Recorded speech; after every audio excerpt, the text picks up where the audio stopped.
Distinguished guest, the President of the United States, accompanied by the Vice President of the United States.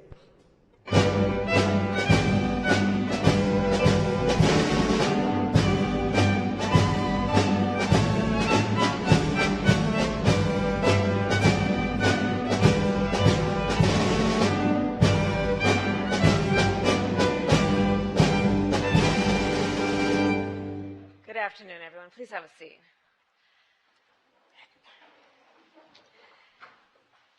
To our President, Joe Biden, members of Congress, members of our administration, and our private sector and civil society partners.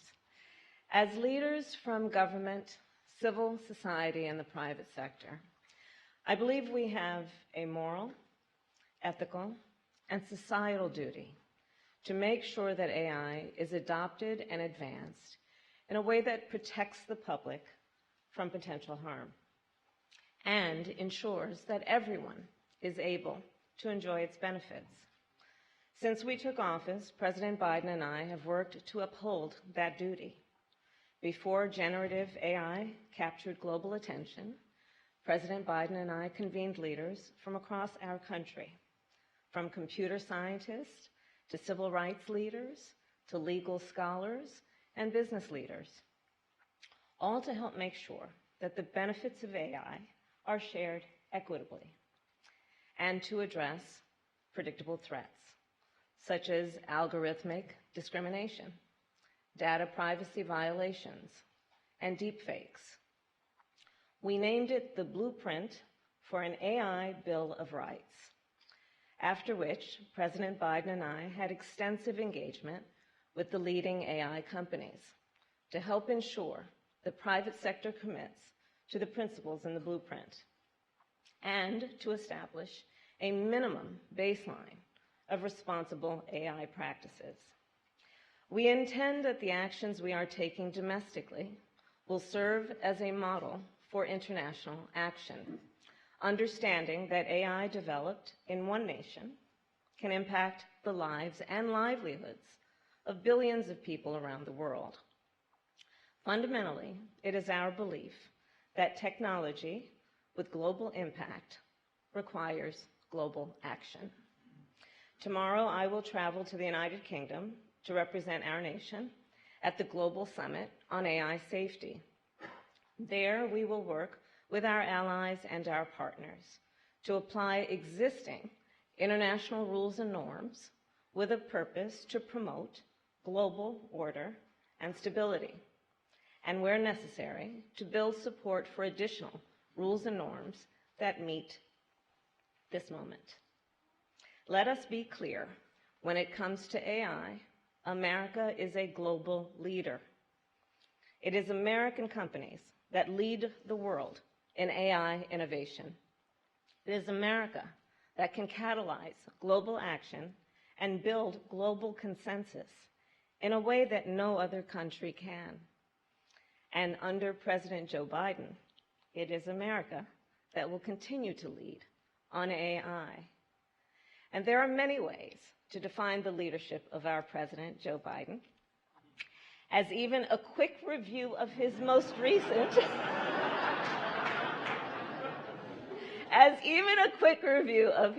recent victories makes clear. From creating technology innovation hubs in 31 communities across our nation,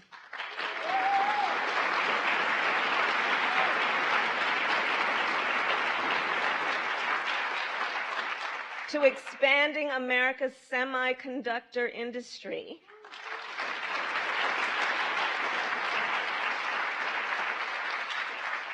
to making the largest investment ever in climate in America's history.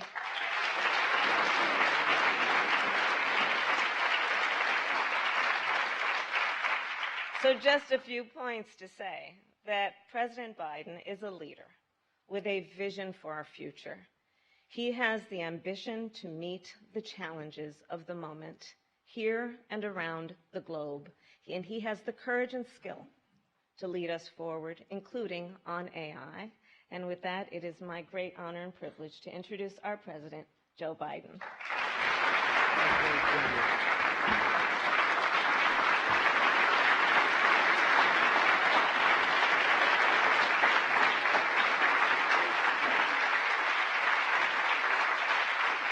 Thank you. Please.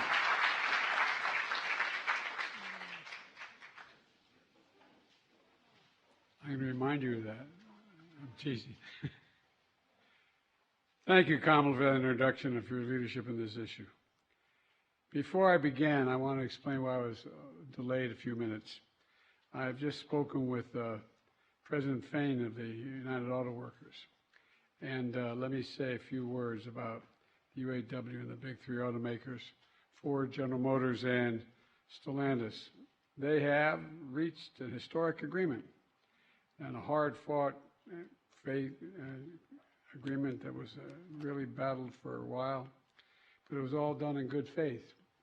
And these record agreements reward auto workers who gave up much to keep the industry working and going during the financial crisis more than a decade ago.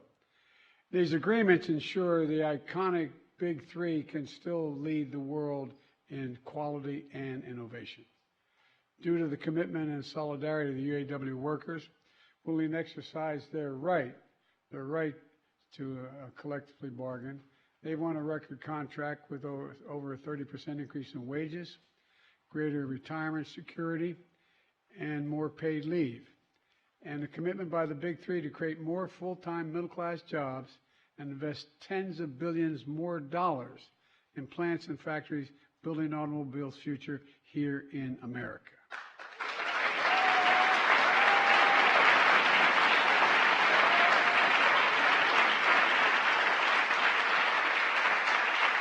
I applaud the UAW and the leaders of the automobile companies for agreeing that all the workers on strike and all those who were walking the picket lines on behalf of the UAW brothers and sisters can go back to work immediately, even before the vote is taken. Ultimately, the final word on this contract will be for the UAW memberships themselves in the days and coming weeks as they vote. But here's what I know and what I shared with the United Auto Workers I met in the picket line. I've always believed that the middle class built America and that unions built the middle class. And that's especially the case for the United Auto Workers who built the iconic automobile industry. For too long, in my view, the economy hasn't worked for working people and for middle class folks. Because when they do well, by the way, everybody does well. That's why I came to office determined to build an economy to build from the middle out and the bottom up instead of the top down. It's a critical piece of worker power, and it's showing how collective bargaining works by providing workers a seat at the table to honor their contributions to their employers' success by securing pay and benefits that can raise a family on and retire with dignity and respect. It's showing how collective bargaining works for companies, how strong relationship between workers and management can mean record profits leading to record contracts. We're also seeing it across the board for the UAW workers. We're seeing this everywhere. Rail workers, port workers, Teamsters, writers, health workers, and workers on other industries organizing and by collective bargaining. Folks, look, today's historic agreement is yet another piece of good economic news showing something I've always believed. Worker power is critical to building an economy from the middle out and the bottom up. And so is economic growth. We just learned that our economy grew 4.9% the last quarter, the highest growth in 2 years, just as inflation continues to come down. We have more to do, but we're finally beginning to build an economy that works for working people, for the middle class, for the entire company, the entire country, including the companies. Because when we do that, the poor have a ladder up, the middle class does well, and the wealthy still do very well. We all do well. And that brings me to today's announcement. Folks, I want to thank Kamal again for the work she's done through her entire career to protect people from harm and to promote responsible innovation.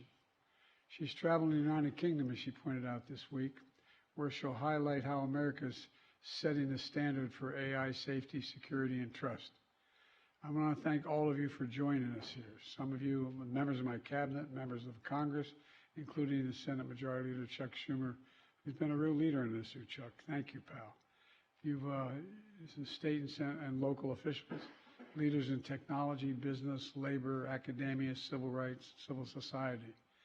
And we'll see more technology. Well, I know you know this, But we're going to see more technological change in the next 10, maybe the next 5 years than we've seen in the last 50 years. And that's a fact. And the most consequential technology of our time, artificial intelligence, is accelerating that change. It's going to accelerate it at warp speed. AI is all around us. Much of it is making our lives better. And AI is helping the National Weather Service predict weather events, helping the Webb telescope manage 500,000 miles of galaxies away, billions of light years away. I found it when I was turning on my phone and saw that. I thought, my God, what is this? Science fiction. I'm serious. Didn't you have the same thought when you saw it? AI is helping millions of commuters find the shortest route home as well. But, you know, in some cases, AI is making life worse. For example, using teenagers' personal data to figure out what will keep them glued to their device. AI makes social media more addictive. It's causing what our Surgeon General calls a profound risk of harm to their mental health and well-being. Over the past years, Kamal and I have met with a range of experts, many of whom are here today, and I thank you for coming. Here today on the risks and the incredible opportunities of AI. One thing is clear. To realize the promise of AI and avoid the risk, we need to govern this technology, there's no other way around it, in my view. It must be governed. That's why we're here today. I'm about to sign an executive order that is the most significant action any government anywhere in the world has ever taken on AI safety, security, and trust. This order builds on the critical steps we've already taken to ensuring the AI Bill of Rights to bring together leading AI companies who agreed to voluntarily make certain commitments to make sure AI is safe and the system is secure. With today's executive order I'll soon be signing, I'm determined to do everything in my power to promote and demand responsible innovation. First, the executive order is about AI safety and security. Today, I'm invoking what's called the Defense Production Act that federal government uses in the most urgent moments, like mobilizing the nation during a time of war or developing COVID vaccines during the pandemic. This executive order will use the same authority to make companies prove that their most powerful systems are safe before allowing them to be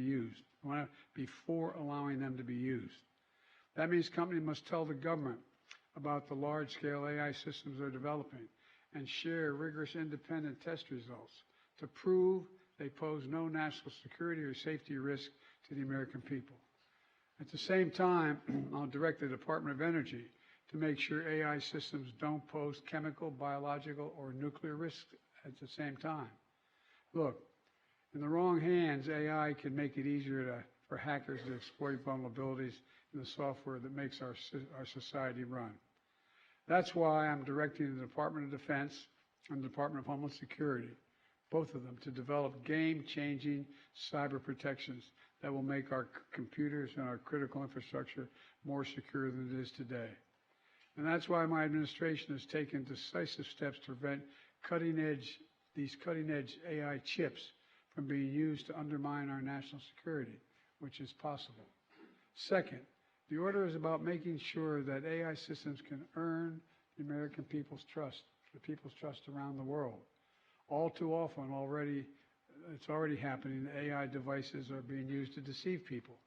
Deepfakes use AI-generated audio and video to smear reputations, spread fake news, and commit fraud. With AI, fraudsters can take 3-second, and you all know this, 3-second recording of your voice. I've watched one of me on a couple of things. I said, when the hell did I say that? But all kidding aside, 3 seconds recording your voice and generate an impersonation good enough to fool, I was going to say your family, fool you. I swear to God, take a look at it. It's mind-blowing. And they can use it to scam loved ones into sending money because they think you're in trouble. That's wrong. Everyone has a right to know when audio they're hearing or video they're watching is generated or altered by AI. Thanks to this order, the Department of Commerce is going to help develop standards to watermark and clearly label AI-generated content just say that's how it was generated, AI generated. That way you can tell whether it's real or it's not. And when your loved ones hear your voice on a phone, they'll know it's really you. Trust matters. Trust matters. Third, this executive order is about protecting your fundamental rights to like privacy. Without safeguards, AI can put your privacy at greater risk. That's why I've called for new protections on your personal data. With this executive order, my administration is going to help develop leading-edge technology that make those protections as strong as possible. Look, privacy is not the only right at risk. Without the right safeguards in place, AI can lead to discrimination, bias, and other abuses. That's why, with the help of civil rights leaders here today, this order directs several actions to protect Americans' civil rights and their safety. That means clear guidance for landlords and federal contractors and federal programs to prevent the bias in AI tools that can be used to make decisions on whether or not someone qualifies for housing or benefits or a job. We'll develop the best practices for AI use to ensure fairness in the criminal justice system as well. And when appropriate, the Justice Department and the federal civil rights offices will investigate and prosecute AI-related civil rights violations. The fourth thing this order does, it will ensure that emerging technology works for consumers and for workers. For example, to protect patients, we'll use AI to develop cancer drugs that work better and cost less. We'll also launch a safety program to make sure AI health systems do no harm. To protect workers, this order directs the government to help make sure AI isn't used to shortchange workers. I've also asked for a comprehensive report on the potential impact of AI on the labor market and how to help workers whose jobs have been disrupted. We're going to support workers in every industry by defining their rights and defending them to a fair way to organize and as these other more technologies emerge. And finally, we're going to make sure America leads the world in innovation and attracts the top talent to stay at the cutting edge. And because AI's challenges and opportunities are global, we're going to keep advancing American leadership globally. In meetings around the world, I've heard from leaders, and I've been going around the world a lot lately. It's good to be home. And we're looking, but leaders around the world, as they approach me, I mean in any country, they ask, is the United States going to show the way in AI? Will the United States lead? I'm sure Kamala's going to hear this when she's in the United Kingdom later this week. And we'll continue to work closely with allies and partners, including the United Nations, the G7, and the G7, which just set out the first ever international code of conduct to safely guide AI development. Look, let me be clear. This executive order represents bold action, but we still need Congress to act. We need Congress to act. I want to thank Senate Majority Leader Chuck Schumer here. Chuck, you've taken the reins in this issue like no one else could. You've developed legislation to harness the power of AI while keeping Americans safe. Tomorrow, I look forward to meeting with you and the bipartisan group that you've put together to bring down to the White House to underscore the need for congressional action. I'm going to continue to call on Congress to pass bipartisan legislation, to stop big tech from collecting personal data on our kids and teenagers online, to ban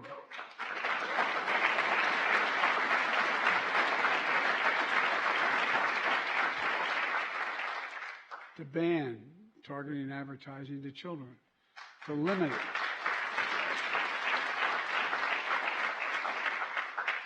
the personal data these companies collect on us. Folks, let me close with this. We face a genuine inflection point in history. One of those moments where the decisions we make in the very near term are going to set the course for the next decades. And with the position we lead the world in the toughest challenges and the greatest opportunities, look, there's no greater change that I can think of in my life than AI presents as a potential. Exploring the universe, fighting climate change, ending cancer as we know it, and so much more. As artificial intelligence expands the boundary of human possibility and tests the bounds of human understanding, this landmark executive order is a testament to what we stand for: safety, security, trust, openness, American leadership, and the undeniable rights endowed by a creator that no creator, no creation can take away, proving once again that America's strength is not just the power of its example, but the example of its power. Look, I know we can meet this moment with hope and not fear because of all of you, and I mean this sincerely because all of you here today, many of you are the originators of this technology. And all across America, the people are focused on this. You're the reason why, and I mean this sincerely, you're the reason why I've never been more optimistic about America's future. We just have to remember who in God's name we are. We're the United States of America. And there is nothing beyond our capacity when we do it together. So God bless you all, and may God protect our troops. Thank you, thank you, thank you. Now, I'm going to go over and sign that.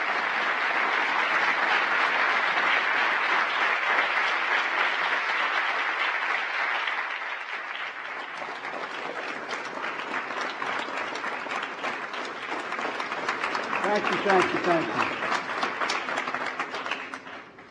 Executive order: safe, secure, and trustworthy development of the use of artificial intelligence.